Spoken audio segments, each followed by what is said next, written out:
Marie Antoinette's final letter. The last queenly might drop before the guillotine, aka, Dear Sister, I'm calm, I'm Catholic, and I'm about to lose my head. Welcome to Past People, the show where dead royals tell no tales, but we read their letters anyway. Today's episode is brought to you by powdered wigs, political rage, and guillotines. It's October 16th, 1793, and Marie Antoinette, once Queen of France, now just Widow Capet in prison chic, is about to get publicly decapitated. But before she goes full headless icon, she leaves us with one final, heartbreaking, dignity-drenched, emotionally devastating letter to her sister-in-law, Madame Élisabeth. This is the story of that letter, and the royal woman who wrote it with a calm hand and a cracked heart, knowing she had hours to live.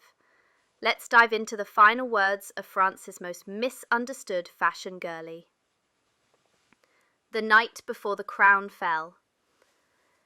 It's the middle of the night. Marie Antoinette is in her prison cell, cold, exhausted, probably smelling like sadness and mildew, and definitely not sleeping, because, small problem, she's getting guillotined in the morning. Let's set the scene. Her husband, already dead. Her son, ripped from her arms. Her daughter and sister-in-law, imprisoned. Her title, stripped. Her hair, cut off. Her future, non-existent. And yet, she picks up a pen. At 4:30 a.m., on what would be her last day alive, she writes one final letter to her beloved sister-in-law, Madame Élisabeth. Now, let's be clear, this isn't some scribbled cry for help. It's not hysterical. It's not petty. It's iconic. Not a shameful death, just a criminally bad time. She starts the letter with the ultimate calm flex. I have just been condemned, not to a shameful death, for such is only for criminals, but to go and rejoin your brother. Translation, I'm innocent, darling. I'm just heading off to ghost my enemies forever. She acknowledges her fate, accepts it, and even manages to throw in a little Catholic confidence. I am calm, as one is when one's conscience reproaches one with nothing. Honestly, mood. She doesn't scream about injustice. She doesn't curse her executioners. She just sits in the silence and writes a love letter to the only family she has left. Mother first, monarch always. Marie goes straight into heartbreak territory with her next lines. I feel profound sorrow in leaving my poor children. Let's pause there. This woman, who has lost everything, still centers her kids. She writes not to beg for help, but to give her daughter advice. Let my daughter feel that at her age she ought always to aid her brother. And to her son, the little boy being manipulated by revolutionary guards, she doesn't lash out. She says, let him never seek to avenge our deaths. That is peak grace under pressure. Your average person would be rage writing like, get them, Charles, burn it all. But Marie, she's like, choose peace, babes.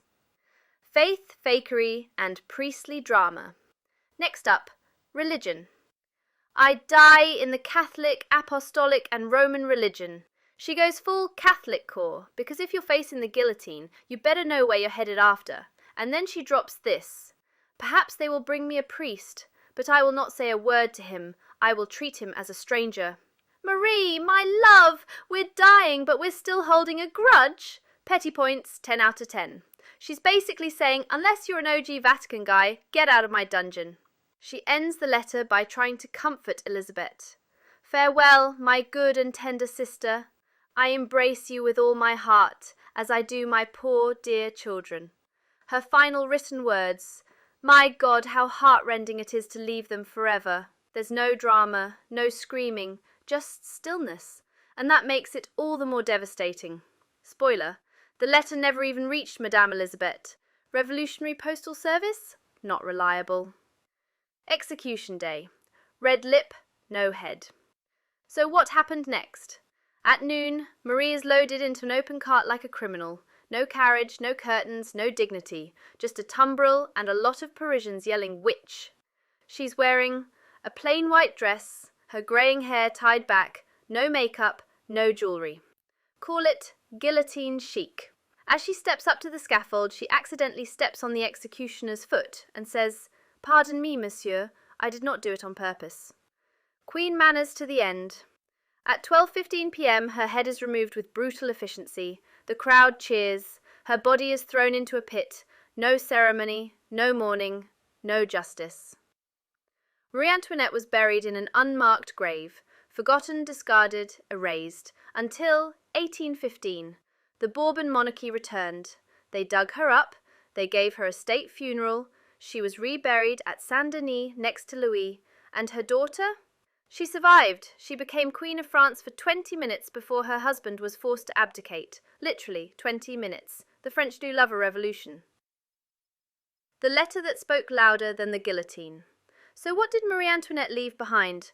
A ruined reputation? Sure. An iconic wardrobe? Absolutely. But most importantly, this letter. 1 page. No crown. No jewels. Just a woman, writing her soul out before facing a brutal public death.